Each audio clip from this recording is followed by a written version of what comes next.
ॐ केशवाय नमः। ॐ नारायणाय नमः।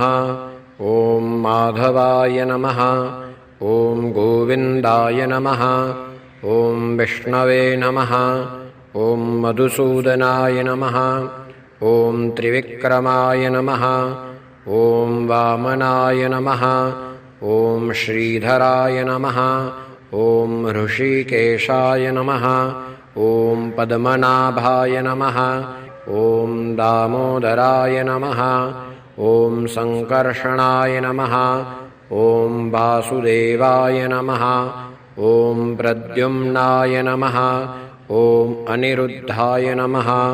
ॐ पुरुषोत्तमाय नमः। ॐ अधोक्षजाय नमः। ॐ नारसिंहाय नमः। ॐ अच्युताय नमः। ॐ जनार्दनाय नमः।